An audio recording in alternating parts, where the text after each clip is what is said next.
জামাতের তরফ থেকে হয়তো চাওয়া আছে এরকম যে যত সংখ্যক বিরোধী দলের সদস্যদেরকে সংসদে আনা যায়, বিএনপি যদি এই মর্মে একটু নমনীয় হয়, বলবো যে 60টার মতো আসনে কিভাবে ওনারা বেরিয়ে এসে একটা শক্তিশালী বিরোধী দল হতে পারে, তাহলে আমার মনে হয় যে এক সপ্তাহ যে সময় সরকার দিয়েছে এটার মধ্যেই একটা সলিউশন এসে যাবে। ভাই জামাতকে 60টা আসন 50টা আসন, এমনকি বিএনপির মহাসচিবও একসময় এরকম একটা ধূম্রজাল সৃষ্টি করতে চেয়েছিলেন।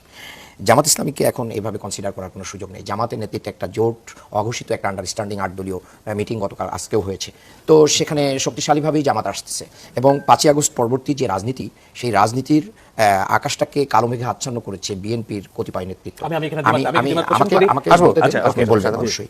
তো দেখেন এই জায়গা থেকে বিএনপির জনপ্রিয়তা কি হয়েছে, ক্ষুণ্ণ হয়েছে, যার কারণে এখানে বাংলাদেশের মানুষ কিন্তু একটা বিকল্প বুঝতেছে। আমি মাঠ পর্যায়ে door to door, market to market, প্রতিটা জায়গায় মানুষের কাছে যাওয়ার কারণেই আমি এটা মাঠ থেকে বলছি, ব্যক্তিগত কোনো গবেষণা প্রতিষ্ঠান বা পত্রিকা বা মিডিয়ার তৈরি করা কোনো রিপোর্ট থেকে বলছি না, আমি একজন মাঠকর্মী হিসেবে বলছি। কাজেই আমি মনে করি যে এবার একটা প্রতিদ্বন্দ্বিতাপূর্ণ নির্বাচন হবে। সেই নির্বাচনে যদি আপনারা এই অবস্থা তৈরি করতে চান যে বিএনপি ক্ষমতায় নিশ্চিত আসতেছে আর বাকিদেরকে বিরোধী দল বানানোর জন্য কয়েকটা সিট দিয়ে দিচ্ছে, তো নির্বাচনের আগেই তো ডিসি, এসপি, অন্যান্য যত উইং আছে নির্বাচনে, তারা সবাই মিলেই তো তখন মানে তারেক রহমান, খালেদা জিয়ার কাছে ফুল দিয়ে গোপনে গোপনে দেখা করে মোটামুটি অগ্রিম আশীর্বাদ দেবে। আপনাদের মিডিয়াগুলো যে আগে ভাগে সেখানে অবস্থান নেওয়ার জন্য ঠেলাঠেলি করবে কার আগে কে যেতে পারে, তাহলে নির্বাচন দেওয়ার তো কোনো প্রয়োজন আসে না, দেশে টাকা পয়সা নষ্ট করে। এখানে কোনো কায়দায় যদি কাউকে ক্ষমতায় দিয়ে দেওয়া যায় সেটাই ভালো।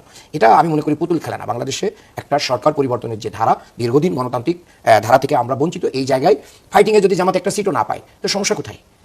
জনগণ যদি না দেয়, আবার জনগণ যদি জামাতকে মেজরিটি দিয়ে দেয়, তাহলে আপনি কেন সেটাকে বলতেছেন? এবং বাংলাদেশে অনেক জায়গায় এই কথা বলা হচ্ছে জামাতকে ঠেকাইতে হবে, জামাত আগামী দিনে তাহলে ক্ষমতায় চলে আসবে। তো প্রবলেম কি? আপনি অনেক কিছু ধোয়া তুলেছেন বিগত বছরগুলোতে, কিন্তু জনগণ তো এরপরও রিজেক্ট করে নাই জামাতকে তো লাইমলাইটে রেখে দিয়েছে, জনগণ তো রিজেক্ট করে নাই। তাহলে আমি বুদ্ধিজীবী হয়ে কেন জামাতকে রিজেক্ট করার জন্য মরিয়া হয়ে যাব? এই জায়গাটা মনে হয় খুব সুন্দর দেখায় না।